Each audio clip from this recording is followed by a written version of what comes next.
우리가 이 예배 시간에 알다시피 우리 선교지, 우리가 섬기고 있는 선교지의 사진들을 저의 간단한 설명과 함께 드리고 있는데요.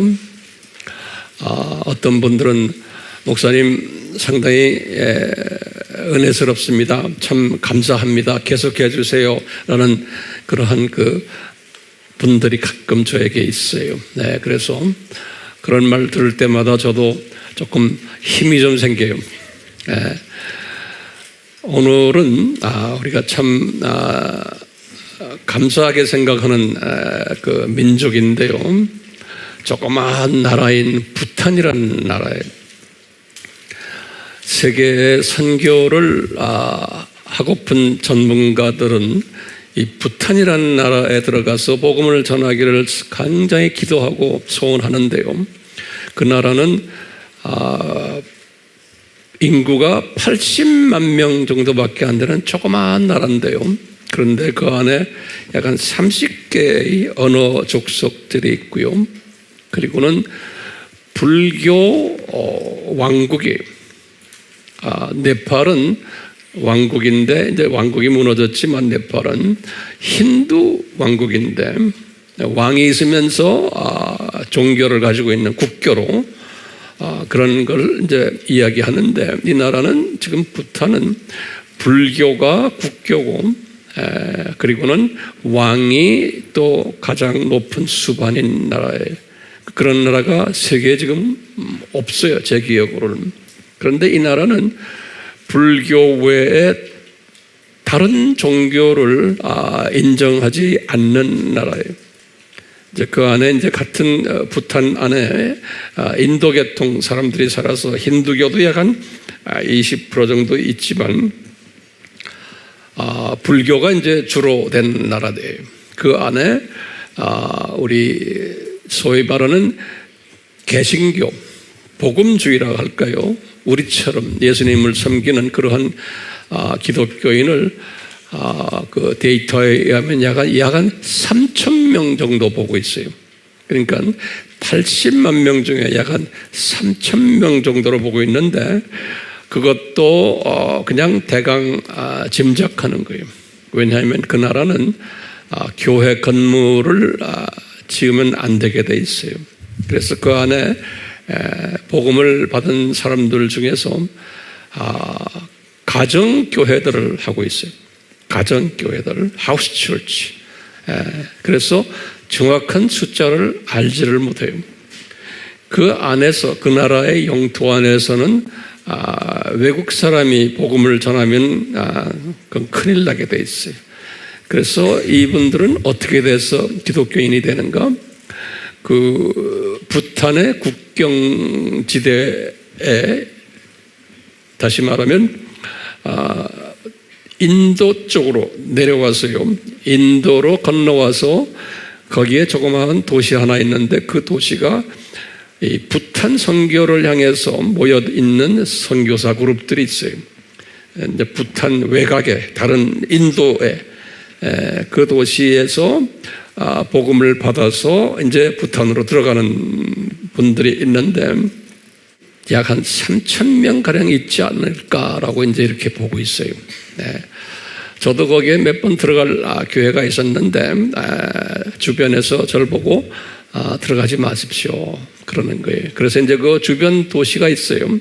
거기에는 우리 네팔 팀들이 가서 그분들에게 복음을 전하고, 또 인도 팀들이 거기 가서 복음을 전해요. 그래서 우리만이 아니고 타 그룹들도 이 부탄을 향해서 기도하며 복음 전하는 팀들은 그 주변 조그마한 도시 하나가 있어요. 그 도시에 가서 사람들을 불러 모아서 이제 복음을 전해서 다시 집어넣고 하는 일을 하는데요. 정말 감사하게도 우리 AMI는 그 안 현장에서 예배를 드리는 우리 팀들이 있고 전도들을 많이 해요. 정말 그런 건 저나 여러분들, 이게 절대로 우연이 아니고 우리에게는 책임이 많아요. 특히 여러분들 오늘 사진을 좀 보시면서 여러분들의 책임은 기도로 동참하는 책임이죠. 그렇죠? 잊지 마시고 성령님이 여러분들의 마음을 감동 주셔서 기독해 하시는, 이 나라는 정말 복음이 들어가기 힘든 곳이네요. 그런데 참 감사한 것은 주님이 하셨어요. 약 한 5, 6년 전에 이 성경 번역하는 사람들, 특히 그 조그마한 소수민족 언어로 이런 팀들이 있어요. 그것은 이제 다 미국 사람들이 성경 번역하는 미국의 전문가들이 있어요. 이 사람들이 기도와 물질과 재능을 바쳐서 성경 번역하는 일, 성경이 없는 족속들에게 그 일들 열심히 하는 그룹들이 있는데, 그분들이 주동이 돼서 이제 히말라야 쪽에서 한 5, 6년 전에 모임이 있었어요. 번역하는 사람들만. 그러니까 소수 언어를 번역하는, 그러니까 성경이 없는 족속들, 신구약이. 거기에 이제 우리 팀들 중에, 우리 티벳 팀들 중에 우리 AMI 책임자 되시면서 그분은 티벳의 로미 언어를 신약으로 번역한 분이에요. 여러분들 전에 한번 자보 목사님이라고 사진을 보셨어요. 그 아드님이 사무엘이다. 기억나시죠? 기도하는 분들은 기억나실 거예요. 이 자분 목사님이 번역하는 사람들의 모임에서 이 붓한 신약을 번역한 사람을 거기서 이제 만나서 우리 이야기를 하면서 제 이야기를 한 거예요. 한번 가서 황 목사님 세미나가 있으니까 와봐라. 그래서 이제 이분이 우리 세미나에 왔어요. 한 6년 전인가 그래요. 와가지고 이분이 앉아서 이제 우리 세미나에 앉아서 열심히 듣더니 이분이 계속 가르쳐 달라는 거예요. 그래서 이분이 우리의 부탄의 AMI 디렉터가 된 사건까지 일어난 거예요. 그래서 공부 열심히 하면서 지난번에도 제가 설명했지만 이분이, 성령님이 이분에게 뭘 주시냐면 부탄의 대학생들을 우리 아미 세미나에 카트만두에서 할 때마다 한 20명씩 불러오는 걸로, 그래서 그 아주 핵심되는 똑똑한 젊은 대학생들을 불러가지고 집중 우리 아미 훈련을 시켰어요. 그래서 이분들이 이제 가정교회들을 지금 하고 있는 거예요. 하고 있는데 참 감사하죠? 이건 우리 힘으로는 절대로 안 되는 거예요. 그래서 여러분들이 공부하고 있는 이 모든 아바 공부 내용들을 이 팀들이 벌써 다 이제 꿰뚫고 있는 이 무서운 그룹들이 돼버린 거예요. 근데 한 몇 개월 전에 이 지도자들은 우리 카르마라고 그래요. 불교 이름이에요. 카르마. 이 지도자 되는 분이, 이분이 하시는 말씀이 8월 15일, 16일, 17일 이때 우리처럼 이렇게 이 휴가 기간인 모양이에요. 나라가. 그래서 이 대학생 그룹들을 한 30여 명 모아서 집중 자기가 세미나를 하고 싶다고. 그래서 그분들에 대한 모든 비용들, 음식값, 교통비, 다 이런 걸 좀 보내달라고 그래서 우리가 약 한 미화로 6,000불을 보냈어요. 여러분들이 헌금하는 이 헌금들 다 그렇게 가는 거예요. 우리가 이렇게 모아놨다고. 그래서 6,000불을 가지고 이제 밥을 먹이고 잠재우고 교통비 주고 이런 모든 이런 일들을 했는데, 그것을 한 후에 사진을 보내왔어요.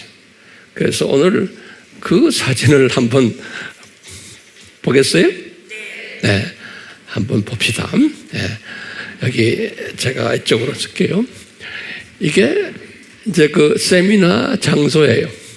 이제 어디에서 하는지 이것도 그 정부에 알면은 위험해요. 그러니까 자기네가 알아서 잘 해요. 여기에 지금 다 젊은이들인데요. 저기 서 있는 분이 까르마 목사님이에요. 저 사람은 신학을 인도에서 했어요. 근데 감사한 것은 인도에 한국 선교사님이 누군지는 모르지만 한국 선교사님이 운영하는 신학교에서 공부를 했어요. 그러니까 주님이 그렇게 다 하셨어요. 그러니까 우리 귀한 선교사님들 상당히 많아요. 그 우리 한국 미션의 작품이에요. 다 준비가 돼서 우리한테 저렇게 붙여주신 거예요. 저 까르마 목사님을. 그러니까 저 사람이 리더십이 있어가지고 이 젊은이들, 이 불교, 이 사람들, 우리 AMI 공부를 어느 정도 다 한 사람들이 이렇게 앉혀놓고 집중 다시 훈련하는데, 이번에는 좀 있으면 칠판 보겠지만 뭐냐면 저 세상, 이 세상, 저 세상 도표 있죠? 이 도표를 자세하게 설명해 주는 거예요. 그 나라 말로. 예. 신나겠죠? 네? 이 젊은이들이, 똑똑한 젊은이들이 그걸 다 배운 거예요. 그런데 이 젊은이들이 그 나라는 대학교 다니면 영어를 얼마나 잘하는지 몰라요. 모국어처럼 해요. 다 이 영어를요. 예. 자, 이런 사람들인데, 그 다음 사진을 보시겠어요? 저기면 아미 부탄이라고 써 있죠? 눈으로 보이세요? 예. 거기에 날짜가 뭐였어요? 8월 16일부터 18일, 엊그제, 지난주에, 예. 2022년. 거기 보면 팀푸, 부탄 팀푸라는 도시가 이 부탄의 수도예요. 팀푸 그래요. 예. 노트에다 적어 놓으세요. 예. 다들 이게 다 필요한 정보들이에요. 이 팀푸에. 요 이쁜이들 좀 보세요. 요 이쁜이들, 보기엔 이래도 다 똑똑한 대학생들이. 예. 그 다음에 보세요. 이게 부탄 옷인데요. 이 부탄 옷이 저렇게 생겼어요. 근데 지금 목사님이 지금 저 세상, 이 세상, 저 세상 지금 말하고 있어요? 안 하고 있어요? 하죠? 저 형제가 딱 말을 하면, 이 형제도 우리 세미나에 열심히 해서 공부한 형제예요. 이 형제는 뭐 다 알고 있기 때문에 거기다 글을, 칠판에 글 쓰는 분은 이 형제가 지금 쓰고 있는 거예요. 이 훈련 다 돼 있는 거예요. 이 똑똑한 젊은이들이 이 공부를 하면 눈이 뜨이겠어요? 안 뜨이겠어요? 당연히 뜨이죠. 네. 보셨어요? 여러분들 다 알죠? 꼬글꼬글 라면 같이 생겼지만 이 안에 보물이 들어있는 거예요. 예. 그리고는 감사한 게요. 우리가 프린트한 문서들, 종교의 기원, 다 부탄말로 저 형제가 성경을 번역한 형제예요. 그 주님이 기가 막힌 형제를 우리에게 주신 거예요. 그 나라의 유일한 성경을 번역한 형제가 우리 아미의 모든 문서들을 자기네 말로 번역을 해가지고 이걸 전국에 배포하는 거예요. 그 산악지대이기 때문에요. 그래서 우리가 차 하나 사줬어요. 이 형제한테. 차가 필요하다고 그래서 운전하고 다니려면. 그래서 우리가 사준 차를 가지고 전국을 헤매고 다니면서 이 세미나를 해주고 이 문서를 지금 나눠주고 있어요. 이 문서가 종교의 기원 문서요. 그 다음에 사복음서 있죠. 이 두 중요한 문서가 다 번역이 돼 있어요. 그러니까 우리 이 문서들이 날개 달고 각 나라 언어로 지금 날아다니고 있어요. 그래서 불교 사람들도 종교의 기원책을 보고 무슬림들도 개종하는 사람들이 많아요. 우리 문서 보고요. 예. 저 문서가 지금 가장 날개 많이 달고 다니는 데가 지금 터키 쪽에 있는 이란 사람들이. 예. 이란 사람들 한번 우리가 문서를 만들 때 한 3,000권을 만드는데 다 날라가요. 또 해주고 또 해주고 또 해주고 그래요. 예. 여기저기에서 이란 사람들이 그렇게 그래서 개종하는 일들이 일어나고 있습니다. 자, 형제들 이쁘죠? 자, 여기 지금 찬양이에요. 이 나라 사람들의 찬송가예요. 네. 여기 노트 한번 보세요. 이거 우리가 할 수 있어요? 못해요. 이 성령님이 이 사람들을 이렇게 해놓으니까 하죠. 보배로운 사람들이. 그 다음에 이 형제 정말 보배스럽죠. 이 형제 이름이 뭐예요? 카르마, 그래, 카르마. 예. 여기 핵심 멤버들이, 여기 우리 부탄의 핵심 멤버들이, 우리 제일 여기 왼쪽에 있는 저 젊은이는 아주 보통 열심히 하네. 예. 그 다음에 여기 지금 제일 오른쪽에 있는 우리 하얀 옷 입은 저 자매는 보통 똑똑한 자매가 아니에요. 제가 지난번에도 말씀했지만 거기에서 여행사 사장님이세요. 예. 여행사 사장님이세요. 똑똑한 자매들이 뭐 여기 이제 이쁜이들, 아까 여행사 사장님이 아주 보통이 야무진 자매가 아니에요. 여기 이제 끝나고는 이분들이 단체 사진을 찍은 것 같아요. AMI 부탄 이래가지고, 예. 이제 이분들 계속 지금 하고 있는 장면이고, 예. 식사 손으로 먹는 거 보이죠? 예. 이제 식사 장면들이 사진, 여기 이제 우리 핵심 멤버들이 도움이 됐어요? 네. 오늘은 우리 화이슬진저 예수님이 하신 7번을 화이슬진저 하셨는데요. 오늘은 그 7번째의 화이슬진저에, 근데 이 7번째 화이슬진저는 상당히 해석하기 어려운 화이슬진저예요. 그리고 굉장히 심각한 화이슬진저예요. 이 외식하는 서기관들과 바리새인들이여 할 때, 지금 여기 때 두 시간적으로 볼 때 1세기 때 예수님 당시에 그 외식하는 서기관들과 바리새인들이요라고도 우리가 해석을 하고, 그렇지만 이건 23장, 마태복음 23장은 우리 뭐라고 그랬죠? 예수님의 재림 전에 나타나는 소위 교회 안에서 소위 가짜 영적 지도자들, 외식하는 서기관들이라는 것은 학자들을, 선생님들 이야기하고, 바리새인들이라는 것은 목회자들, 이렇게 우리가 정리한 것 다시 한번 확인하시고, 이 예수님 재림 전에 이슬 하는 것은 미래형이거든요. 예수님도 미래형으로 말씀하셨어요. 여기 원문을 보면요, 이분들에게 이제 이분들을 사용해서 말씀하셨지만, 예수님의 재림 전에 이런 가짜 지도자들이 교회 안에 있을 것을, 중요한 개념이 교회 밖이 아니고 교회 안에 이런 가짜들이 있을 것을 예수님이 예언적으로 말씀하신 거예요. 이건 예수님의 디자인 속에서예요. 오늘은 여기에다 우리가 초점을 맞추고 이제 예수님이 하신 말씀을 하나하나 보기를 원해요. 자, 예수님이 하신 말씀 보시면, 여기 보면 마태복음 23장 29절에서 36절의 말씀이에요.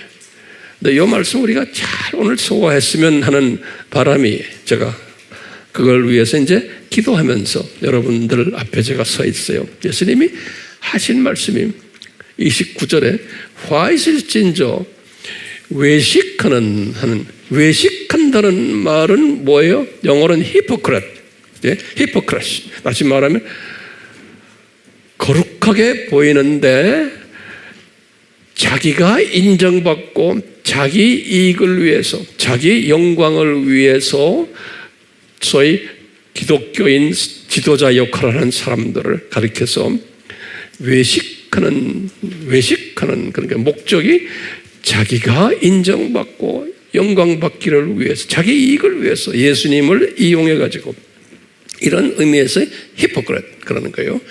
자, 우리가 예수님의 히포크라트 그러면서 이 학자들아, 이 재림 전 때의 이야기예요. 이 오늘날 이야기하는 게 우리나라만이 아니고 세계적으로. 그 다음에 이 바리새인들의 목회자들아, 그러면서 예수님이 뭐라고 그러냐면 이분들에게 하시는 말씀에 제자 훈련시키는 거거든요. 지금 제자들에게 너희는 선지자들의 무덤을 세우고, 그러니까 무덤을 세운다. build tom이라고 해요. 그러니까 지금 무덤 만들어 놓고 의인들의 비석을 꾸미며 비석을 데코레이션하고, 이 말은 뭐냐면 너희들이 구약 시대, 지금 예수님 당시를 먼저 이야기해봐요. 예수님 당시에 이 지금 외식하는 서기관들과 바리새인들이 무슨 짓을 하냐면 예수님 말씀이에요. 너희들이 구약 시대에 이 선지자들을 너희들이 죽였다는 거예요. 그러니까 이 구약 시대, 그리고는 그분들이 의인들이라는 거예요. 이 사람들을 너희 선조들이 그런 짓 했다. 예수님이 지금 말씀을 이렇게 했는데, 그래서 무덤을 아주 이쁘게 잘 꾸며놓고, 그 다음에 거기다가 비석도 잘 만들어가지고 거기다 아주 기가 막힌 말들 써놨다는 거예요. 이렇게 해놓고는 예수님 말씀에 예수님이 이 사람들이 뭐라고 변명하냐면, 우리가 만약에 그 조상지대에 살았더라면, 우리라기 누구야? 이 지금 1세기 때 이 사람들이에요. 우리가 만약에 조상들이 시대에 살았다면, 왜냐하면 이 사람들이 선지자들을 우리 조상들이 죽였다는 거예요. 피를 흘리게 했던 선지자들을 피 흘려놓고는, 여기 보면 조상 때 있었더라면 우리는 저희 선지자의 피를 흘리는데 참여하지 않았으리라 한다. 이 말 중요한 말이에요. 이 말은 뭐냐면요, 구약 시대 우리 조상들이, 다시 말해 조상들 중에서도 지금 뭐냐면 외식하는 서기관들과 바리새인 우리 조상 리더들이 선지자들을 많이 피를 흘리게 했다는 거예요. 선지자들을, 그러면서 그 선지자들을 의인들이라 그랬어요. 그 의인들을 피를 흘리게 했는데, 그러면서 말하는, 우리가 만약에 그 시대에 살았더라면 우리는 그런 짓에 참여하지 않았을 거다라고 말하는 거예요. 그분들의 변명이, 우리는 우리 조상들처럼 그런 나쁜 짓을 하지 않았을 겁니다 라고 말하는 거예요. 그러니까 예수님이 지금 그렇게 이제 가정적으로 말하는 거예요. 그러니까 이 예수님이 생각하는 너희들, 이놈들아, 너희들은 말씀하시니 그 나쁜 조상들의 후손들임에 틀림없다 이놈들아, 그런 말씀이시니, 그 말 보면, 그러면 너희가 선지자들을 죽인 자의 자손됨을 스스로 증거하는 거라. 그러니까 그 나쁜 짓을 한 그 서기관들과 바리새인들 구약시대에 요 사람들 때 우리가 살았더라면 우리는 우리 조상들처럼 그러지 않았을 텐데 라고 이제 자기네를 변명하는 거예요. 그러니까 예수님이 딱 잡아서 뭐냐면, 그러면 그 나쁜 조상, 너희들이 그 나쁜 분들의 자손이구나, 이렇게 예수님이 말씀을, 그 죽인 자들의 자손 이미 스스로 증거하는구나. 됐어요? 제 말 이해됐어요? 그러니까 같은 그룹이구나, 그런 소리예요. 그러시면서 예수님께서 무슨 말씀하시냐면 기가 막힌 말씀하세요. 이제 다시 1세기로 오셔가지고 1세기 오신 다음에 그것을 다시 지금 오늘날까지도 우리가 연계해서 봐야 돼요. 너희가 조상의 분량을 채우라 그러는 거예요. 이게 기가 막힌 말 하는 거예요. 이게 이제 영어로는 NIV니 킹제임스는 이것을 너희들이 쉽게 말하면 뭐냐면 너희 조상들이 이 선지자들의 피를 흘리게 하고 그 다음에 의인들의 피를 흘리게 했는데 이제 피의 양이 차지 않았다는 거예요. 아직도. 그렇기 때문에 너희들이 그 양을 채워라 이런 소리예요. 그래서 영어로는 뭐냐면 fill out, 그래. fill out, 채워라. 그러니까 지금 여기 보시면 예수님이 허락하신 의인들의 피가 있어요. 선지자들의 피의 분량이 있는데 그 분량을 채우는 일을 지금 예수님이 누구를 통해서 해요? 가짜 외식하는 누구의? 서기관들과 바리새인들을 도구로 사용해가지고 예수님이 기대하시는 의인들의 피의 분량이 있는 거예요. 그 피의 분량을 아직 차지 않았다. 구약시대 지금 1세기 때 또 차지 않아서 너희들이 그걸 채워라 그러는 거예요. 오케이? 그러면서 이제 이때부터 쭉 나가서 오늘로 점프라는 거예요. 예수님이 재림 전에, 이 재림 전에 있는 이 소위 요 외식하는 서기관들아 바리새인들아 너희들도 이것을 채워라 하는 거예요. 그러면 좀 보세요. 잘 보세요. 우리가 지금 말하는 외식하는 서기관들과 바리새인들은 예수님 재림 전 시대에는 뭐라고 불렀어요? 두 번째 짐승. 뭐예요? 종교적 적 그리스도들이. 예. 그러니까 이 두 번째 짐승들이 이 종교적 적 그리스도들에게 지금 말하는 게 너희들도 이 순교자의 피의 양을 채워라. 그렇기 때문에 이 말은 보면 구약 시대에도 피를 흘렸지만 채우지 못했고 신약 시대 지금 2000년 동안도 계속 피를 많이 흘렸지만 채우지를 못했다는 거예요. 아직까지. 그래서요. 이제 오늘날 이것 채우는 일을 누가 하느냐?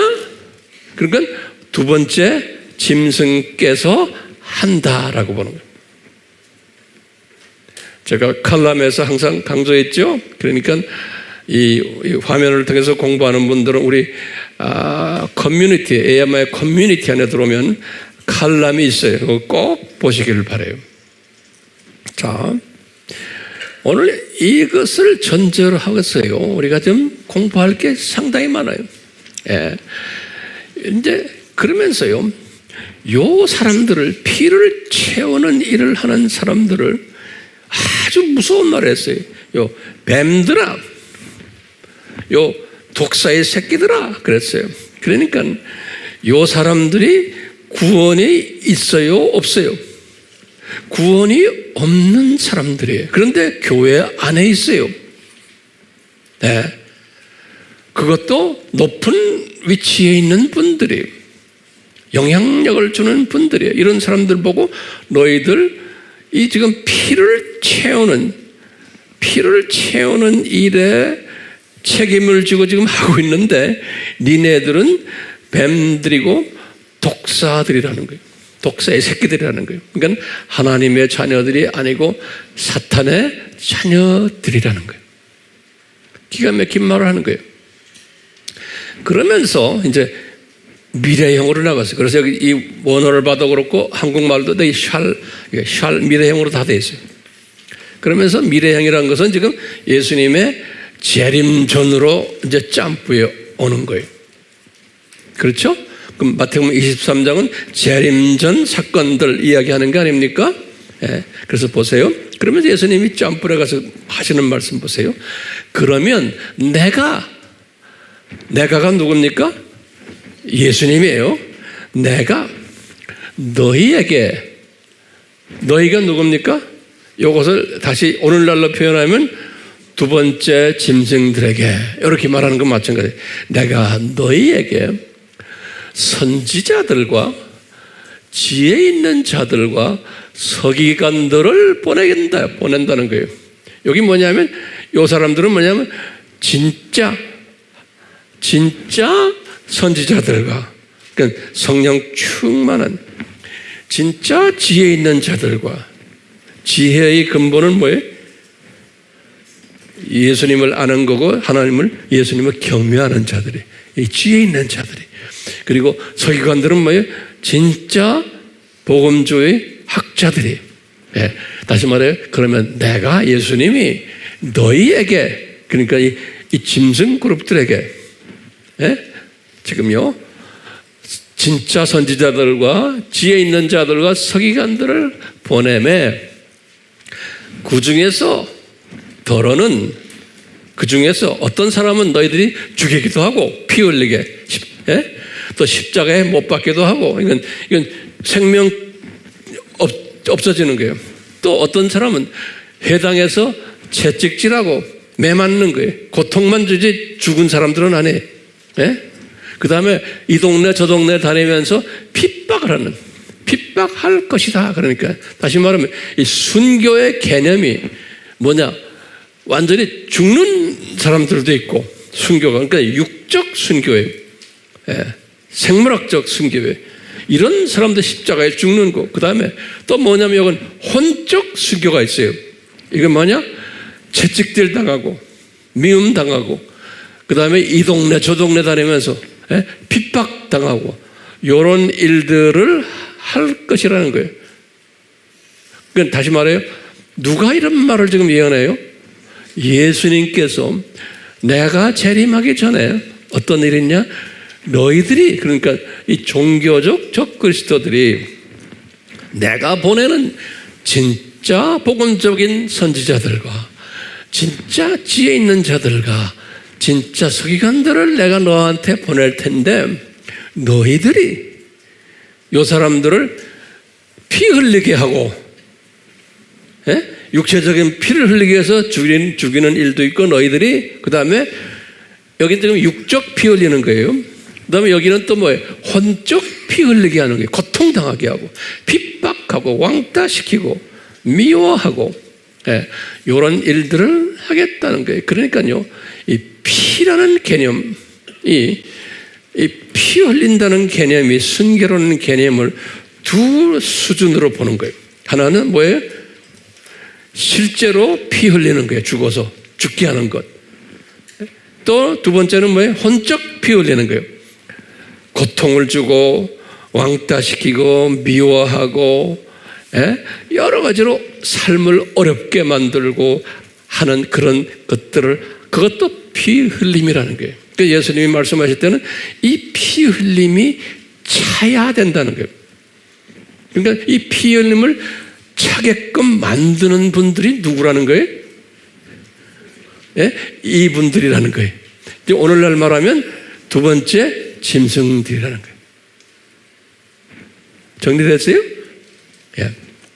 그러면서 35절에 그러는 거예요.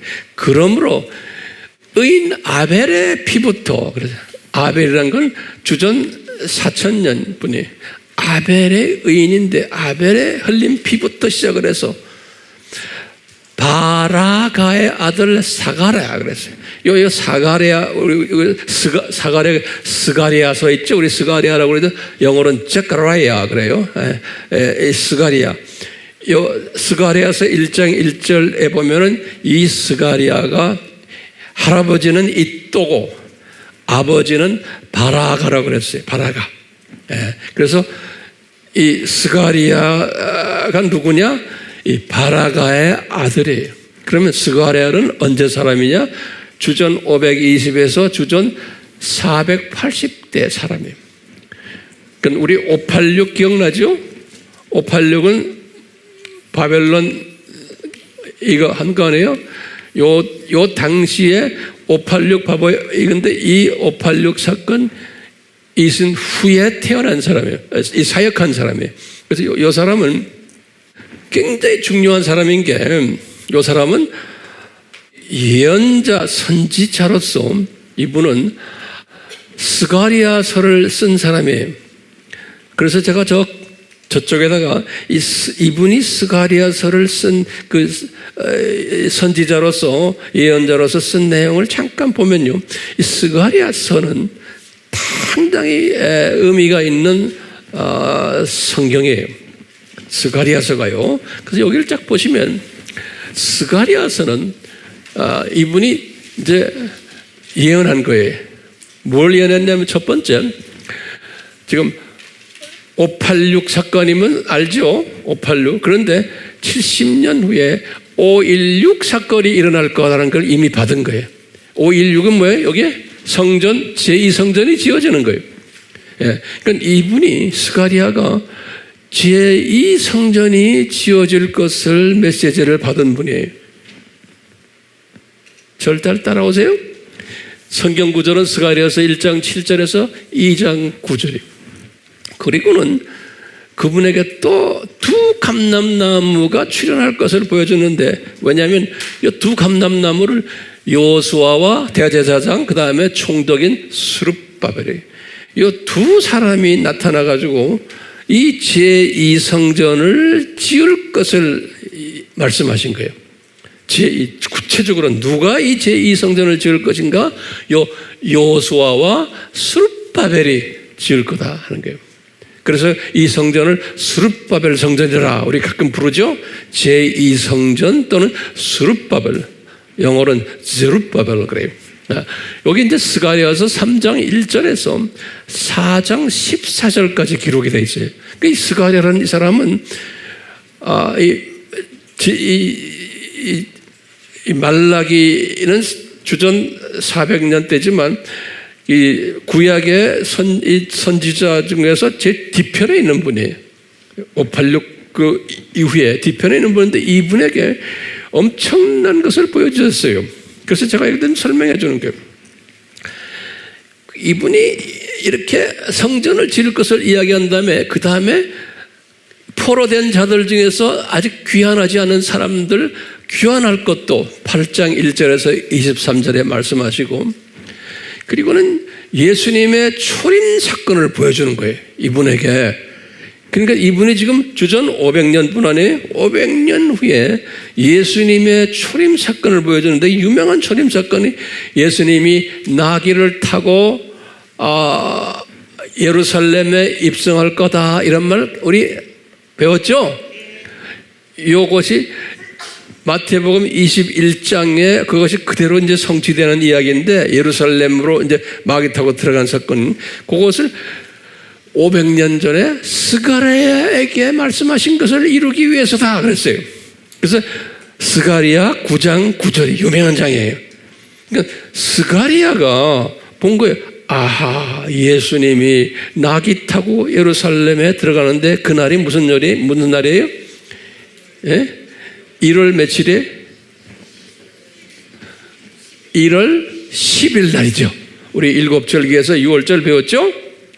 1월 10일 날이 무슨 날이었어요? 출애굽기 12장에서는 어린 양을 잡아다가 며칠 동안 집에다 킵하는 거예요? 나흘 동안이죠. 그러니까 어린 양을 가져다가 시장에 가서 사다가 집에다가 보관하는 날이 1월 10일 날이거든요. 그 날에 예수님이 예루살렘으로 본인이 보관되는 거예요. 그날 예루살렘에 들어가는 날이에요. 요 사건을 누구한테 지금 말씀했어요? 스가랴에게 말씀하신 거예요. 그러니까 영어로는 그래. 제카라야 9:9 그래요. 한번 나 따라 하세요. 제카라야 9:9. 이거는 웬만한 사람이면 다 알아요. 저쪽 동네 가면요. 제카라야 9:9 그런 거예요. 우리 John 3:16 하면 뭐예요? 요한복음 3장 16절 같이 제카라야 9:9 하면 이것을 제카라야 스가랴한테 보여주신 거예요. 그리고는 가룟 유다가 예수님을 은 30에 팔 것도 보여주신 거예요. 이 스가랴한테 기가 막힌 거 보여줬죠? 여기 11장 12절에. 그뿐 아니라 예수님의 짬뿌려 가지고 예수님의 재림전이에요. 짬뿌려 가지고 이분이 말이죠. 주전 500년 분인데 예수님의 재림전에 일어날 것을 다 본 거예요. 그때 메시아닉 유대인들이 나타나서 유대인 중에서 예수님을 영접하는 사람이 나올 것을 쫙 본 거예요. 예, 이분들이 눈 감겨 있다가 여기 보면 제카라야 챕터 10 1-12 1절에서 12절. 그리고는 7년 환란의 모습을 쫙 보이면서요, 7년 환란 전에 예루살렘이 무거운 돌이 될 것을 보여주신 거예요. 이거 제가 예전에 한번 설명했어요. 스가랴서 12장 3절에 예수님이 스가랴에게 보여주는 거예요. 이 예루살렘, 저 예루살렘이 무거운 돌이 될 거다. 다시 말하면 전 세계에서 가장 골치 아픈 도시가 될 거다. 사람들에게 무거운 돌이 될 거다. 그 도시 때문에 이제 이스라엘에서 이제 전쟁도 일어나고 그 도시 때문에 서로 문제가 생기고 그 안이 복잡하다는 거예요. 그래서 이제 유대인들을 사랑하는 분들은 우리가 예루살렘의 평화를 위해서 기도하자라는 말 하잖아요. 근데 예루살렘의 평화가 오겠어요? 안 오겠어요? 안 와요. 네. 무거운 돌이 되는 거예요. 네. 이런 것도 스가랴에게 말하고 그 다음에 7년 환란 동안의 일들을 딱 설명해 줬어요. 12장 4절에서부터 13장 9절에 그뿐 아니라 예수님이 지상 재림하는 장면도 보여줬어요. 14장 4절에서 7절에 정확하게 어디에 내려오신다는 거예요. 감람산에 예수님이 내려오시는 거예요. 예수님이 승천하실 때 내가 요 승천하는데 내려올 때 요 장소로 다시 이런 모습으로 내려온다고 그랬잖아요. 그것을 예수님이 사도행전 1장 8절, 9절, 10절 여기서 말했거든요. 똑같이 그 전에 벌써 500년 전에 스가랴한테 보여준 거예요. 예수님이 이렇게 요 감람산으로 내려올 것을, 그리고는 천년왕국이 있을 것을 14장 8절에서 19절, 그 다음에 이제 마지막에 이제 14장 마지막에 20절과 21절에 보면 새 하늘과 새 땅까지를 다 보여준 거예요. 그러니까요, 이 스가랴 하면은 우리가요 뭘 보냐면은 아하, 이분이 5.16 사건부터 시작을 해서 쫙 예수님의 초림, 예수님의 재림, 그 다음에 쭉 그래서 뭐예요? 이 창조 목적 학교가 끝나고 그 다음에 새 하늘과 새 땅까지를 쫙 다 보여주신 특별한 선지자예요. 예. 이 말은 참고로 해가지고 여기 예수님이 하신 말씀을 다시 한번 봐요. 그러므로 이제 피 흘리는 사건이에요. 피의 양을 채우는 사건이에요. 근데 그 차는 게 언제까지나 보세요. 아벨의 피부터, 그러니까 아벨의 피라는 건 우리 알죠? 주전 4,000년에 주전 4,000년부터 시작해서 바라가의 아들 사가랴의 피까지 하는 말은요, 사가랴를 그냥 주전 500년 사람으로 보는 게 아니고 이분이 가지고 있는 스피릿이에요. 영적, 이분이 가지고 있는 영적 그 범주가 어디까지냐면 창조 목적이 끝나는 심판 때, 그 다음에 심지어는 저쪽, 저 세상 새 하늘과 새 땅까지죠. 그러니까 스가랴라는 거는 이때까지 하는 말은 다시 말하면 무슨 표현일까요? 구약 4,000년, 신약 2,000년 기간까지로 보시면 됩니다. 그러니까 2,000년 기간이 언제예요? 우리 여기 4,000년, 2,000년이면 여기 예수님의 지상 재림이죠. 요때까지 지상 재림, 예수님의 지상, 여기 다음에 이제 천년왕국이 있어요. 여기 심판이 있고, 예수님께서는 지금 뭐라고 그러냐면, 예수님이 지금 이 아벨, 저기 지금 누굽니까? 아벨이죠. 아벨의 피부터 예수님의 지상 재림까지, 요걸 지금 이렇게 설명한 거예요. 사가랴까지. 사가랴가 예수님의 지상 재림 이야기 했죠? 그렇죠? 그거 다 본 거예요. 그러니까 요때까지, 요 지상 재림 때 무슨 일이 일어나요? 요 지상 발음 직전에 두 짐승이 불못으로 던져지죠? 그 성경 구절이 뭐예요? 계시록 19장 20절이 있죠. 그러니까 이 두 짐승이 불못으로 던져질 때까지, 그때까지 피 흘림이 많이 있을 거라는 거예요. 그래서 여태까지 그래서 이 채워라, 이 피 흘림을 채워라 하는 것은 실제로 피 흘림이 찰 때가 언제로 우리가 볼 수 있어요? 예수님의 지상 재림 때까지 피 흘림이 있을 거라는 거예요. 누구에 의해서? 이 두 짐승인데 특히 교회 안에서 누구의 두 번째 짐승에 의해서. 예. 그러니까 이제 이 피 흘림이 교회 밖에서도 있고 교회 안에서도 있는데, 우리가 지금 오늘 공부하는 것은 교회 안에서 피 흘리는 일들을 하는 분들이 있을 거라는 거예요. 가짜 외식하는 서기관들과 바리새인들에 의해서 그 피 흘림이 차야 된다는 거예요. 피 흘림이. 그래서 예수님께서 fill up 그랬어요. filling, 채워야 된다는 거예요. 자, 예수님께서요, 제가 여기다 칠판에다 그래서 적어놨어요. 제가 아까 설명한 걸 내가 간단히 다시 한번 볼게요. 재림 전 외식하는 서기관들과 바리새인들이 누구냐? 그러면 여기 뭐 두 번째 짐승이다. 두 번째 짐승. 이분 두 번째 짐승이 어떻게 생겼어요? 어린 양처럼 생겼는데, 처럼이에요. 어린 양이다가 어린 양처럼, 그러니까 예수님처럼 생겼는데 뿔이 두 개다. 우리 칼럼에 제가 자세히 설명했죠. 뿔이 두 개다. 그 뿔 하나가 뭐예요? 예수이고 또 하나는 WCC다. 예. 그러니까 이 로마 카톨릭 교황과 예수회와 이 WCC 이분들 안에, 예? 안에서 이 의인들을, 여기 의인들을, 선지자들을, 진짜들을 피 흘리게 하는 일을 이분들이 할 거라는 거예요. 이분들이 피 흘리는 피의 분량을 채우는 일을 이분들에 의해서 할 거라는 거예요. 그 외에 또 교회 안에서, 교회 밖에서는 또 많지요. 교회 밖에서도 예수 안 믿는 사람들이 피 흘리는 일들 많이 하고 있잖아요.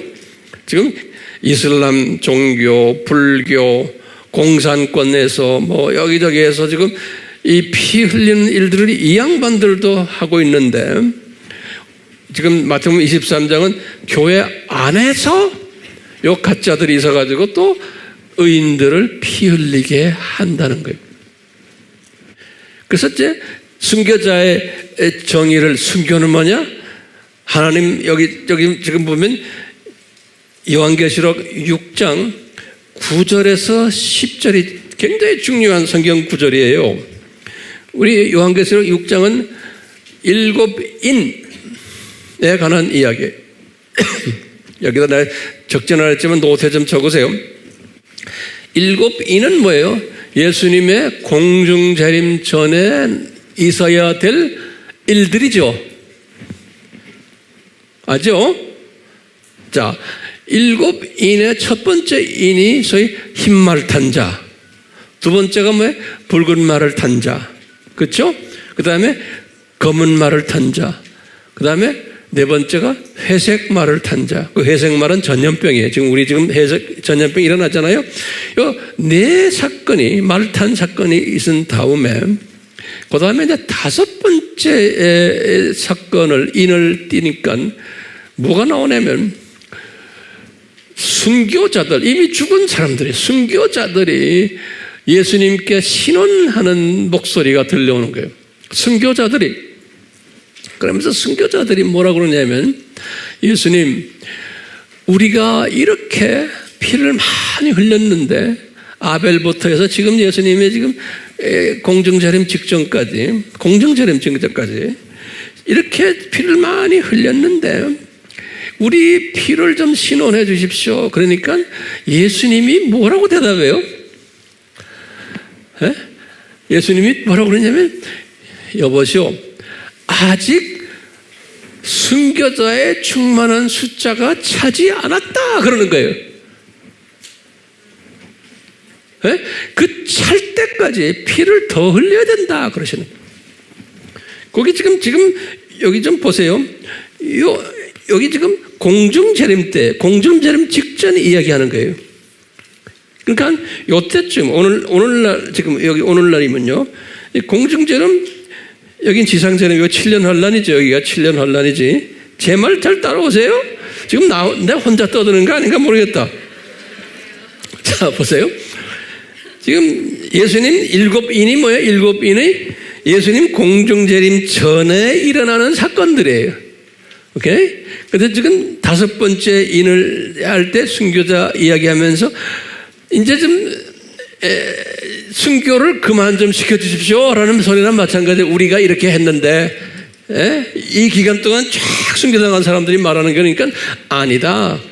아직 숫자가 차지 않았다. 그러는 거예요. 그러니까 이 말은 뭐예요? 아직 피를 더 흘려야 된다. 자, 그러면 언제까지 피를 흘려야 돼? 이 짐승에 의해서 최소한 이 지상재림까지 이분들을 불못에 던질 때까지, 그러니까 이 7년 환란 기간 동안에 피 흘림이 상당히 많을 것 같아요. 요 하나님의 사랑하는 사람들, 그러니까 순교자들이 많을 것 같아요. 이 순교자들은 이제 저쪽 낙원에 올라가면 로얄 계층들 아니에요. 그렇죠? 로얄 계층들, 높은 위치에 있는 사람들이. 그렇기 때문에 이 순교자 그룹에 있는 사람들은 상당히 복 있는 사람들이에요. 그래서 예수님께서 이런 말씀을 했어요. 마태복음 우리 8복의 8번째 복이 복 있는 자는 하시면서요, 내 이름 때문에 너희들이 핍박받고 미움받고 배척당하고 왕따 당하면 너희들은 복 있는 자들이다. 그러면서 너희들 전에 구약 때 선지자들도 이런 걸 당했단다 그러는 거예요. 그러시면서 하시는 말씀이 니네들은 하늘의 상이 상당히 클 거다 그랬어요. 영어로는 그래서 your reward is great reward. 그러니까 그냥 리워드가 아니고 상이 great, 큰 상을 받을 거다. 그러니까 로얄 패밀리라는 거예요. 근데 이 사람들은 예수님이 지금 팔복에서 말하는 요것은 목숨 피 흘리고 하는 육체적인 피 흘림이 아니고 내가 볼 때는 혼적인 부분, 인격적인 부분에서 미움당하고 왕따당하고 핍박당하고 하는 이런 걸, 그게 다 순교로 보는 거예요. 그것도 피 흘림으로 보는 거예요. 그러니까 피 흘림이 꼭 피 흘리는 생물학적 피만이 아니고 비생물학적 피까지도, 인격적인 피까지도 포함돼서 그것을 채워야 된다는 거예요. 그럼 왜 채워야 되는가? 중요한 개념이에요. 거기다 좀 적어놓으세요. 내가 칠판에다 적지 않았어요. 예수님이 하신 말씀이 있어요. 요한복음 12장 24절에 이 하늘의 밀이 떨어져서 죽어야지만 많은 사람들이 살아난다는 거예요. 그렇기 때문에요, 이건 뭐냐면 제가 이런 말 했죠. 생명 살리는 원칙이에요. 예수님의 생명 살리는 원칙이 뭐냐? 누가 죽어야지만 살아나는 거예요. 대가를 누가 지불해야 돼. 그래서 그것을 제일 먼저 한 분이 누구예요? 예수님인 거예요. 예수님이 예정된 하나님의 자녀들을 살려주시기 위해서, 그분이 얼마든지 살릴 수 있어요. 그분이 뭐 전능하신 분인데, 그런데 그분 삼위 하나님의 원칙이 뭐냐면 누가 대신 죽어줘야지만 된다는 거예요. 그래야지만 살리는 일이 있을 거라는 거예요. 그래서 예수님께서 내가 하늘의 밀이 돼서 죽어서 많은 사람이 산 것처럼 제자들 보고 너희들도 죽어야 된다는 거예요. 그래서 제자들 12명 다 순교당했잖아요. 로마 제국을 살리기 위해서. 이분들은 진짜 피를 흘리는 일을 했고요. 그 나머지 분들은 또 혼적인 피를 많이 흘린 분들도 많고요. 그러니까 이 살리는 일을 하기 위해서는 하나님의 살리는 원칙이에요. 이야기에서는 피를 흘려야 된다는 거예요. 그래서 기독교를 보혈, 피의 종교라고 그러잖아요. 그렇죠? 그러니까 피를 흘려야 되는 거예요. 그러니까 저도 마찬가지고 여러분들도 마찬가지. 이 시대에 왕따 당해야 되고 미움 당해야 되고 죽지 않더라도 우리가 손해를 봐야 되는 거예요. 그게 복 있는 사람이다. 그래서 예수님께서 팔복에서요. 지금 우리 민족을 세계 선교 민족으로 만들기 위해서는 우리 민족적 차원에서 민족이 피를 흘려야 되는 거예요. 우리 민족이. 그래서 일제시대 때도 피 흘렸지만 또 공산남북 전쟁에 의해서도 피를 흘렸지만 우리 크리스천들이 그러니까 왜 비기독교인들 피 흘리는 거하고는 이야기가 달라요. 그런데 오늘날은 이 남쪽의 한국의 이 민족을 세계 복음화를 위해서 세계 선교 대국을 만들기 위해서 우리는 누가 우리 대신 지금 피를 흘리고 있어요? 예? 북한에 있는 하나님의 자녀들이. 예? 그렇기 때문에요. 틀림없어요. 우리가 기도하면서 북한에 피 흘리는 거 없애주세요. 해도 하나님 그땐 내 때가 아니다. 그러니까 흘리는 걸 기도하게끔은 해요. 기도는 하게 하지만 하나님이 때가 있고 피 흘리는 뭐가 있어요? 피 양이 있어요. 그 분량이라고 그러죠. 그 분량이 차야 되는 거예요. 그러니까요. 아직까지 우리 남쪽을 선교 민족으로 생명 살리는 일을 하게 하려면 누가 피를 많이 흘려야 돼요? 북쪽에 있는 우리 형제자매들이 예수님 이름 때문에 피를 많이 흘려야 되는 거예요. 예. 그렇기 때문에 여기 보면요.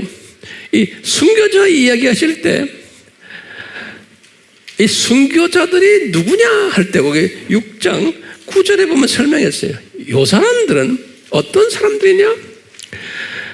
하나님의 말씀과 그 다음에 예수님을 증거하는 것 때문에 죽은 자들이다 그랬어요. 이걸 다 짚어내면요. 하나님의 말씀을 전하는데 우리 그게 뭐죠? 그러니까 구원론이에요. 예수님의 보혈이죠. 요 구원론을 전하고 그 다음에 7가지 뭐예요? 신학 주제들이죠. 7가지 신학 주제들은 이분들이 몰라요. 그러니까 이거 전하지 않아도 괜찮아요. 제일 중요한 게 뭐냐면 예수님의 보혈의 중요성을 전하는 자들이 북한에 있는 사람들은 예수님이 우리를 위해서 죽었고 이분에 의해서 우리가 이분의 생명인 이분의 피를 우리가 마셔야지만 구원이 있다라고 전하는 요 단순 복음이에요. 이걸 전하는 일 때문에 죽임을 당한 사람들이에요. 순교자들라는 건요. 그러니까 뭐 잠깐 예수를 해서 뭐 이슬람 나라나 어디에 가서 여행하다가 그놈들에게 잡혀가지고 그냥 죽었다 이런 거는 내가 볼 땐 순교가 아니에요. 순교는 좁은 의미에서 뭐예요? 분명히 지금 여기 말했잖아요. 계시록 6장 9절에 하나님의 말씀을 전하는 증거하는 자들이. 그래서 사도행전 1장 8절에 너희들이 성령 받으면 나를 예수를 증거하게끔 돼 있다는 거예요. 그러니까 기독론이 우리는 강해야 되는 거예요. 구원론이 강해야 되는 거예요. 예. 누구를 이야기한다는 거예요? 예수님이 그래서 너희들이 성령 받으면은 나를 증거한다고요. 그때 증거한다는 단어가 마르투스라고 그래가지고 그게 순교자라는 뜻이에요. 증거한다는 그 원어가 마르투스가. 우리 영어로도 순교자들을 martyred 그러잖아요. 똑같은 거예요.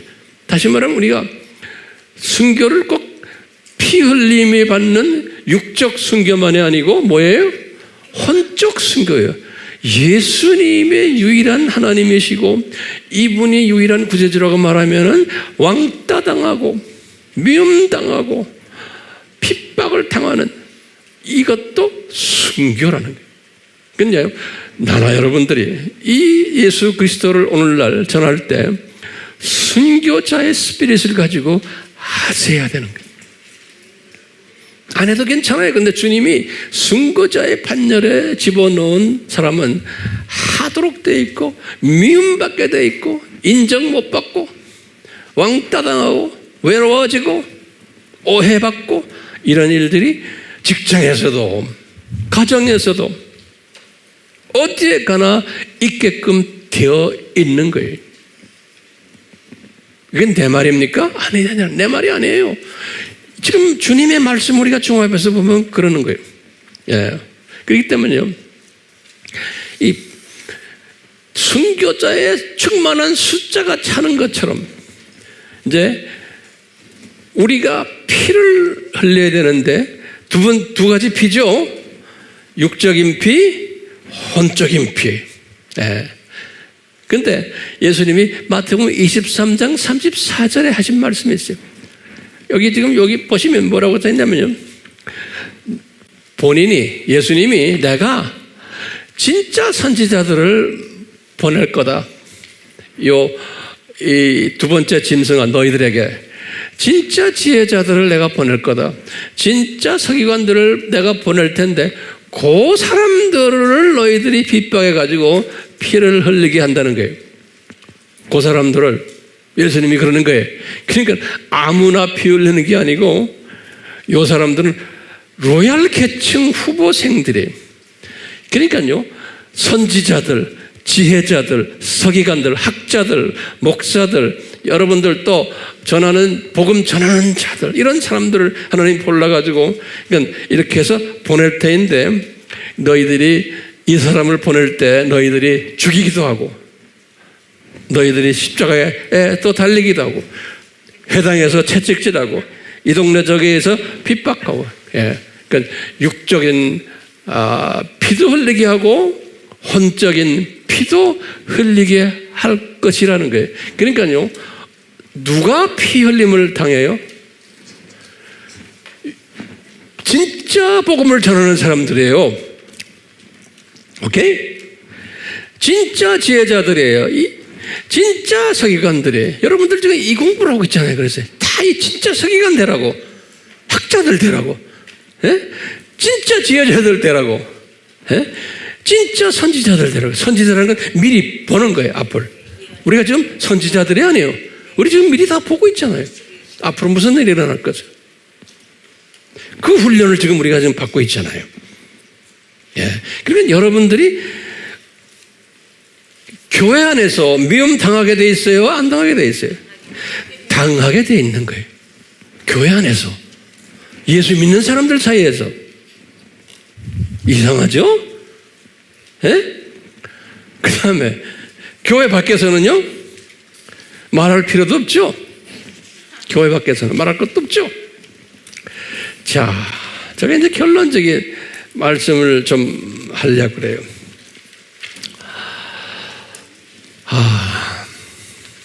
우리 민족은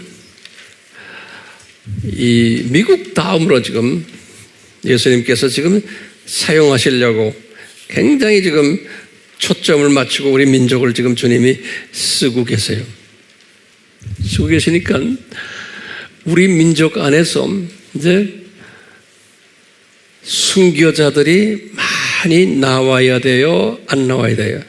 나와야 돼요. 왜냐하면 생명 살리는 일을 하는 민족이기 때문에 그래요. 우리가요. 그렇기 때문에 피 흘리는, 육체적인 피 흘림 받는 사람들도 많이 나와야지만, 이 일들은 지금 어디서 일어나고 있어요? 북쪽에서 일어나고 있는 거예요. 북쪽에서. 예.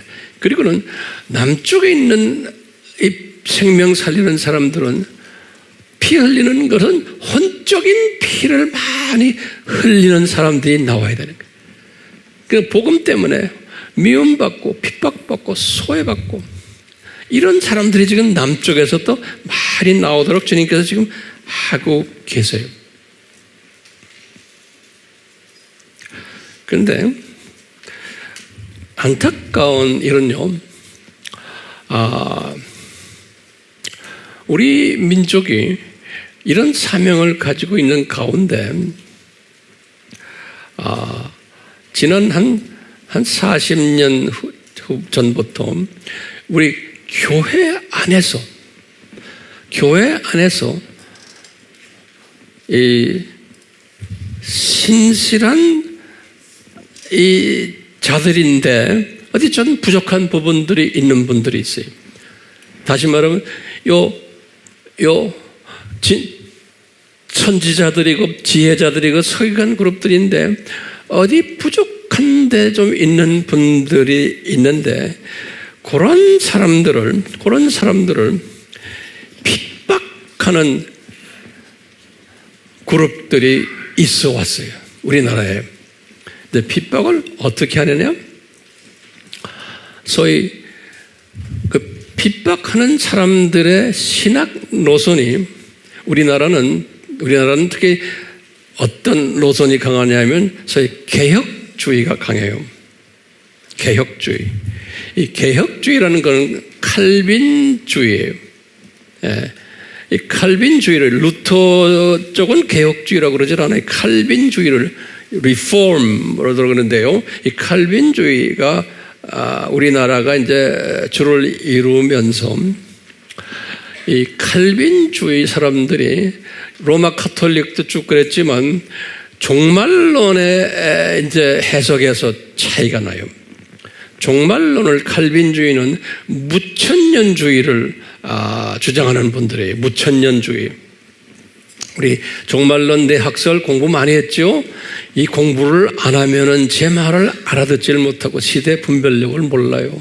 우리는 이 어려운 종말론 내학설을 신학교에서도 잘 안 가르쳐요. 그러니까 목사님들도 잘 몰라요. 우리나라만이 아니고 전 세계의 목사님들도 왜 신학교에서 이런 걸 잘 다루질 않아요. 자세하게. 네. 그렇기 때문에 우리나라는 종말론 중에서 이 무천년주의가 강한데 무천년주의는 뭐냐면은 모든 성경을 영적으로 해석하거나 또는 은유적으로 해석하는 분들이고 또 무천년주의는 이스라엘이라는 나라를 하나님의 선택받은 사람들로 보지 않는 거예요. 이스라엘은 나라는 구약 때는 그랬지만 신약 때 와서는 이스라엘은 이미 저주받은 민족으로 보고 이스라엘은 저주받아서 나라도 없어졌고 이스라엘 나라라는 의미가 저주받은 것 때문에 의미가 없다는 거예요. 그러니까 이스라엘 사람들도 그건 저주받은 사람들이고 그리고는 그렇기 때문에 이스라엘이라는 이 의미가 우리에게는 없다라고 보는 거예요. 그렇기 때문에 이제 예수님의 재림 전에 이스라엘이 독립되는 것도 그건 의미가 없다. 그건 아무것도 아니다. 그리고 예루살렘 성전을 제3성 성전을 짓는 것도 그건 의미가 없다라고 보는 거예요. 그런 걸 가지고서 예수님의 재림을 이야기하고 하는 사람들은 다 이단이다 보는 거예요.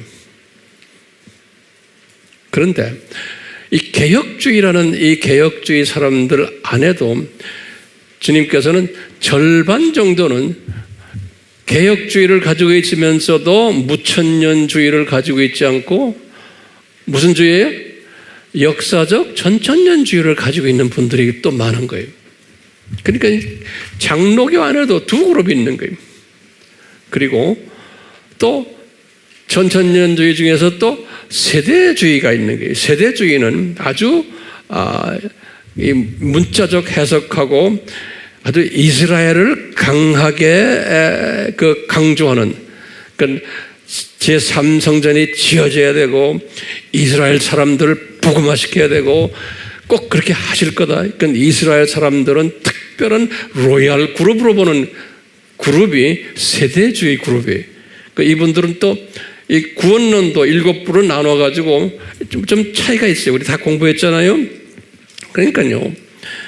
이 개혁주의 안에서 이 무천년주의를 하는 분들이 특히 누구를 이단이라고 정죄를 하냐면 이 소위 세대주의 사상을 가진 사람들을 이단으로 정죄를 하는 거예요. 그런데 이 세대주의라는 이 그룹이 100년 전부터 미국에서 굉장히 강하게 일어났고 전 세계에 다 퍼져 있어요. 그리고 우리나라도 선교사들이 왔을 때 그분들이 세대주의 사상을 가지고 다 온 사람들이 장로교인데, 감리교인데, 성결교인데, 그리고는 중국의 지하교회 다 세대주의 사상을 가지고 있는 사람들이 대부분이에요. 그런데 우리나라에서의 지금 이 장로교 중에서 소위 이 무천년주의를 이야기하고 유대가 이스라엘을 저주받은 사람들로 해석하는 사람들 중에서 이제 소위 세대주의 경향에 있는 사람들을 이단으로 만들고, 또 어떤 사람들은 은사주의를 좀 강하게 한다고 해서 그것도 이단으로 만들고 이래가지고 우리나라의 역사를 보면요, 지금부터 잘 들으세요. 진짜 이 사람들은 예수님을 사랑하고 예수님의 보혈을 강조하고 선교에 눈을 떠 있고 한 사람들인데, 요 무천년주의 일부의 사람들에 의해서 이단화 되어버린 거예요. 이단화. 지금 우리나라가요, 그런 혼돈 속에 있어요. 신학적 혼돈 속에. 그래서 진짜 이단들은 누굽니까? 우리나라에 지금 있는 게 통일교니, 여호와의 증인이니, 또 뭐예요? 신천지니, 이런 것들은 진짜 이단이죠. 왜 그러냐면 예수님의 정체성을 변질시키고 공격하는 놈들이에요. 그러니까 이단이냐 아니냐는 어디에 기준이 가야 돼요? 예수님의 보혈이에요. 예수님이 보혈, 우리 문지방에 뿌린 그 사건 때문에 구원받잖아요. 그러니까 우리 구원은 무엇 때문에 구원받아요? 예수님의 보혈 때문에 구원받는 거예요. 우리는요, 성화는 쓴 뿌리, 쓴 나물 먹는 거예요. 그러니까 중요한 것은 예수님의 보혈을 변질시키느냐 안 시키느냐, 거기에 구원 있느냐 없느냐예요. 그런데 신천지도 통일교도 여호와의 증인도 다 이런 부분에서 예수님에 대한 잘못된 가르침을 가지고 있는 이단 그룹들이에요. 이런 이단 그룹들이 전 세계에 많아요. 교회 시대에도 이런 이단 그룹들이 많아서 예수님의 신성 부인하고 예수님의 인성도 부인하고 이런 것도 우리 다 공부했잖아요. 네. 그와 같이 이단의 초점이 어디에 있어야 돼요? 예수님의 정체성과 보혈이에요. 네.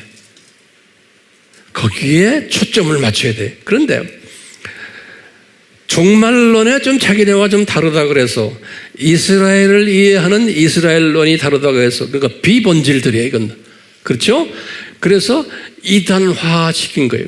그러니까 정확하게 보면 예수님이 사랑하는 사람들인데 그런 그 비본질 부분에서 종말론에 좀 차이 있거나 이런 것 때문에 우리와 다르다라고 말만 하면 괜찮은데 이단이다, 사입이다 이렇게 해가지고 고통을 당하는 사람들이 우리나라에 있어요. 우리가요. 그래서 이런 문제 때문에 우리나라의 교인들이, 이런 훈련이 안 된 교인들은 지금 내가 말하는 이 고통당하는 사람들을 아주 그냥 뭐 마귀 새끼들로 보고 이렇게 하는 게 많아요. 우리 한국교회 교인들 보면요, 예를 들면요, 거기다 좀 적어보세요. 제가 그래서요, 이 책을 내가 이렇게 갖고 왔어요. 이 책이 뭐냐면 한국교회를 30년 동안 농락한 이단 감별사들의 한국교회 대사기극, 이런 책 이름이 이렇게 길어요. 그리고 이제 거기 보면 이름이 황규학저 그랬어요. 그 다음에 거기 이제 추천서를 보면 뭐 여러 가지 각 교단에 또 영향이 있는 사람들이 더 추천했더라고요. 이게 600페이지 돼요. 그래서 제가 이것을 쭉 읽어봤어요. 제가요. 600페이지를요. 그러니까 여기 여러 가지 그 이야기들이 나와요. 내가 이 책 장사하려고 온 거 아니에요. 여기에 의하면 이제 우리나라의 그 이단을 만든 사람들을 이분의 뭐라 그러냐, 이단 감별자들이라 그랬어요. 네. 내가 누구를 지칭해서 비난하려고 하는 것은 아니고 그냥 객관적인 차원에서 지금 말씀드리는 거예요. 이분 여기에 의하면 이것 때문에 한국 교회에서 이것 때문에 고민하는 거예요. 근데 여러분들 보세요. 우리가 이 시대에 딴 나라 볼 거 없어요. 우리나라에 진짜 이단이 누굽니까? 그러면 보세요. 문선명 그룹이니 기타 이건 보이는 이단들이에요. 그렇죠? 교회 안에 그러니까 예수님을 믿는다고 하면서 십자가를 달고 교회 안에서 진짜 이단 행동을 하는 사람들이 누구예요? 이때까지 우리 공부했죠? 그럼 뭐예요? 종교 다원주의를 이야기하는 그 사람들이 진짜 이단인 거예요. 그러니까 예수님의 보혈을 변질시키는 사람들이에요. 진짜 이단이죠? 그런데 보수그룹이라고 하는 이 교단들이 우리나라의 합동측 또 장신측 친례견이 또 감리견이 또 기장측 성결견이 이 사람들이 그 안에 지금요 그 안에 다원주의를 가르치는 신학자들도 많고 목사들도 꽤 많은 거예요. 이 안에. 그런데 이단 감별을 하려면은 누구를 이단으로 해야 돼요?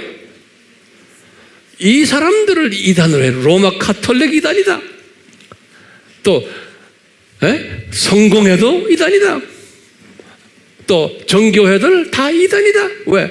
다원주의를 주장하는 사람들이고 이 사람들은 신세계 질서를 지금 추구하고 동성애들까지도 사랑해 주자고 하는 사람들이고 그 안에 목사들, 신부들, 그 안에 신학자들이 동성애자들도 많아요. 교단장까지. 그런데 이런 것들이 이단이요? 아니요? 이것들이 이단인 거예요. 그런데 이 친구들을 이단이라고 말하는 보수 그룹이 없는 거예요. 이단 감별사라고 하는 사람들도 이쪽 부분에서 전문가들인데 이 사람들도 지금 내가 말하는 이런 그 디노미네이션 이 교단들을 이단이라고 공식적으로 말을 못해요. 신기하죠? 우리나라 안에서도요, 대한야시교장로교 안에도 이 WCC 안에 들어있고 동성애 인정하고 종교다원주의 이단하는 사람들이 많은데 교단 안에도요, 그걸 이단이라고 안 그래요.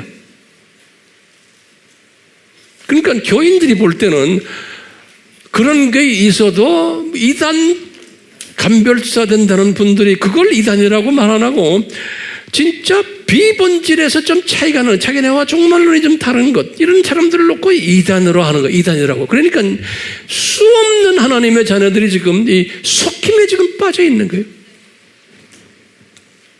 이 책에 보니까요, 누구를 이단으로 만들어내냐면 이 이단 감별사라는 분들이 뭐냐면 아주 자세하게 나와요.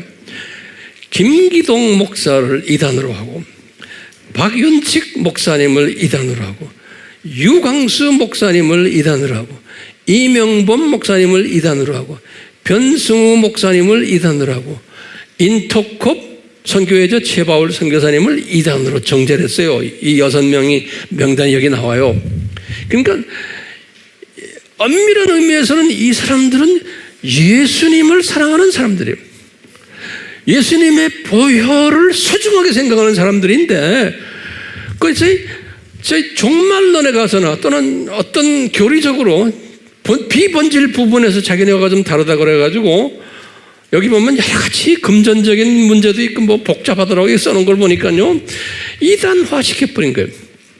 그러니까 예수님의 시각에서 볼 때는 이분들이 내가 볼 때도 이단이 아닌 사람들인데 진짜 이단은 이 대형 교단들 다원주의를 이야기하는 이 친구들이 진짜 이단인데 이 사람들은 이단이라고 말 안 하고 이 쪼브레기들이에요. 쪼브레기라고 말해서 죄송합니다. 이 주님을 사랑하는데 조금 개혁주의 사람들과 다르다고 그래가지고 이단화시키는. 근데 이 사람들 보면 정말 열심히 복음 전하고 예수님을 전하는 사람들이에요. 인터컵도 마찬가지예요. 아주 보면 마음이 아픈 거예요. 제가 마음이 아파요. 그래서요, 거기에 대해서 자세하게 대해서 써놨어요. 그래서 이제 우리도 한국교회도 이제 정신 차릴 때가 온 거예요. 이제는 진짜냐 가짜냐, 진짜와 가짜인데 지금 이 진짜 이단들이 이단으로 지정받지 못하고 소위 하나님이 사랑하는 그 조그만 이 그룹들을 그냥 이단화시켜서 엄청 어려움을 주고, 이분들이 그동안에 제가 볼 땐 그런 거예요. 이 혼적인 부분에서 얼마나 순교를 당했을까 제가 보는 거예요. 예? 그 아픔이 있어요. 그러니까 이분들이 이단, 그 교인들도 이단 교회에 다닌다 해서 어려움 당하고, 하여튼 그렇잖아요. 예. 그러니까 이제 이런 것이 아파가지고 이분은, 여기 책은 이 사람은 그 이분들을 막 깠어요. 뭐 엄청나게 깠어요. 저는 까기 위해서 지금 말하는 게 아니에요. 다 주님의 창중에서 이분들 사랑하기 때문에 이 사람들을 생각해요. 이단 간별사도 제가 보면 저는 다 주님이 사용하시는 분들, 이분들은 그래도 예수님을 사랑하는 사람들이에요. 그렇기 때문에 이분들이 저는 마귀의 자식이다, 뱀의 자식이다, 그렇게 이야기하기 싫어요. 이분들도 주님이 사랑하는 분들인데 주님을 지나치게 사랑하다 보니까 자기네와 좀 다른 사람들을 그렇게 그냥 아프게 만들고 왕따시키고 하는 일들을 지금 하는 것 같아요. 예. 그러니까 주님의 계획 속에서 하는 거예요. 그러니까 이제 지금은 이제는요, 우리가요, 이런 것들을 다 이제는 좀 서로가 인정해주며 용서해주고 서로 사랑할 때가 왔어요. 그렇기 때문에 지금 말하는 이분들도 보면은 그분들이 가르치는 신학 쪽에서 한쪽으로 치우친 것들이 있어요. 보면요. 그러니까 그것을 꼬투리 잡아가지고 이렇게 다 이단화 시켜버리는데, 이단이라 그러지 말고 얘들아 너희들 이거 좀 고쳐라 이렇게 좋게 말하면 좋은데, 그냥 좀 왠지 그냥 이 사람들을 그냥 이단을 시켜버리기 때문에, 이단 제가 볼 때 그래, 아하, 이것도 하나님이 계획이구나. 이 지금 6명 이 사람들을, 그래서 몇 년 전에 예장 통합 측에서 이 사람들을 이단에서 풀어주자, 사면하자라는 운동들이 나와가지고 이분들이 100회 총회에서 거기에 특별 사면위원회를 조직해가지고 이분들을 다 분석해서 지금 이 6명들을 사면시키기로 결정을 했어요. 그때. 그런데 이것이 발표돼가지고 2016년 9월 12일에 발표를 했어요. 이 교단 차원에서 교단장 이름으로 우리나라에서 가장 큰 교단이 예장 통합 안에 합동하고 이 통합에서 그렇게 했는데, 그 얼마나 반가운 소식인지 모르겠어요. 그래서 저는 이 기사를 읽고는 그 당시에 참 이제 때가 됐구나 했는데, 그 안에 또 반대 그룹들이 또 있었던 모양이에요. 그래가지고 싸움이 붙어가지고 나중에 사면을 다 시도하고 총회에다가 이제 101회 총회에다 올리기로 했는데, 거기에서 상정이 되지를 못했다 그래요. 부결된 모양이에요. 그래서 이제 이분들이 아직까지도 그 문제 때문에 이 사면을 받지를 못해서 지금도 고생하고 있는 거예요. 지금도요, 이단으로. 이런 아픔 속에서 이렇게 딴 분들은 제가 잘 모르지만 여기에 그 박윤식 목사님 팀들도 제가 몇 번 가서 교제했고 말씀도 전했고, 또 인터콥도 이제 제가 가서 제 생각에는 이분들이 이단이 아니기 때문에 저는 가서 말씀 전하고 위로해주고 그랬어요. 주님이 이제 머지않아 이분들을 완전히 그 아픔에서 건져줬으면 하는 것이 저의 기도 제목이고 우리의 바람이에요. 왜냐하면 쓸데없이 주님 사랑하는 조그마한 그룹들을 이단화시켰기 때문에 이분들이 받는 아픔만이 아니고 많은 주님의 자녀들을 혼돈시키는 일을 하는 거예요. 진짜 큰 이단이 있는데 진짜를 간과하게 하고 가짜 이단을 진짜화시키는 일들을 지금 우리가 해왔기 때문에.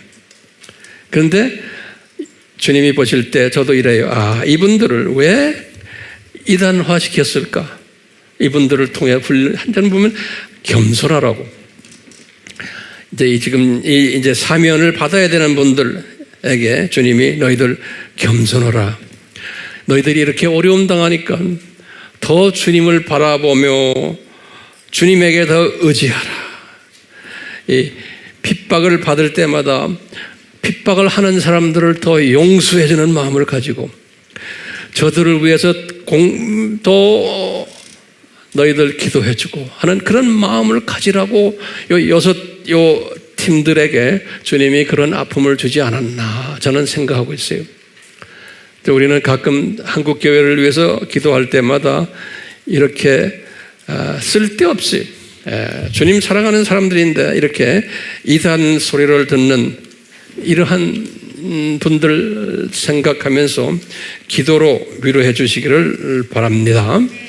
이제 머지않아 빠른 시일 내에 이 문제가 해결됐으면 하는 것이 저의 바람이고 또 한국 교회의 바람이. 그래서 감사한 것은 결론적으로 우리가 NK 사역을 하는 이유가 뭐죠? NK 안에 저 위에 저 안에 피 흘리는 우리의 세계복음화 사역을 위해서 피 흘리는 분들이 있다는 걸 항상 잊지 말아 주시고, 그렇기 때문에 우리의 고백은 뭐냐? 구원에는 딴 게 없다. 예수님의 보혈밖에 구원의 요건이 없다라는 것을 항상 기억하시고, 이 예수님의 보혈을 희석시키는 거예요. 우리가 지금 이 WCC에 관계되는 사람들을 그냥 이단이라고 말 안 하는 것은 예수님의 보혈을 희석시키거나 뭐예요? 변질시키는 일에 참여할 수 있는 거예요. 제 말 들리세요? 그렇기 때문에 우리가 소리 높여 이 다원주의를 추구하는 사람들을 향해서 우리는 당신들이 이단이다 라고 말하는 용기가 있어야 되는 거예요. 왜냐하면 그 사람들을 그냥 가만히 놔두면 어떻게 돼요? 예수님의 보혈을 희석시키는 데 참여하는 자들이 될 수가 있는 거예요. 그렇죠? 그런 용기를 다들 가지시길 바라요. 그래서 오늘 우리 찬송도 Nothing but the blood of Jesus, 예수님의 보혈밖에 없네요. 우리가 구원받는 것은 예수님 우리에게 지혜를 주셔서 시대 분별력을 주셔서 우리가 누구를 정죄하는 것이 앞장서는 것이 아니고 예수 그리스도의 보혈과 연관되는 일에 희석시키는 일을 할 때는 우리가 참지 못하는 용감한 주님의 제자들 되도록 은혜 베풀어 주시옵소서. 예수님의 이름으로 기도드리옵나이다. 아멘.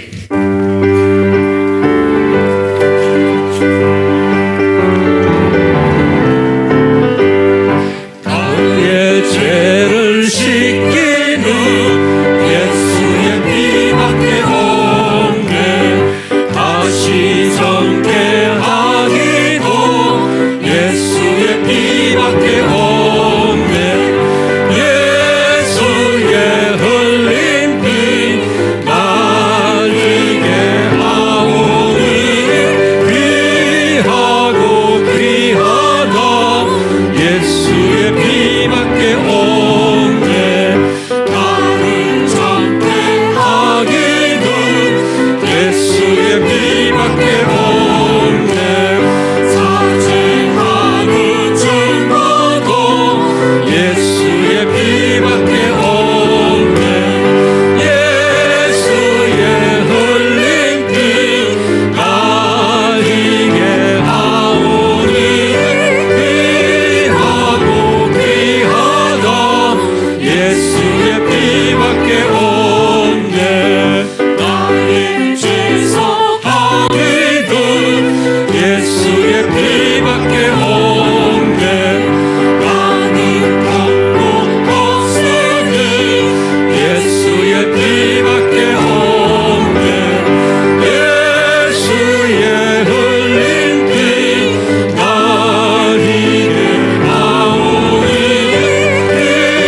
우리가 예수님의 피를 변질시키고 희석시키는 우주적인 세계적인 그룹이 지금 WCC와 연관되는 그 그룹들이에요.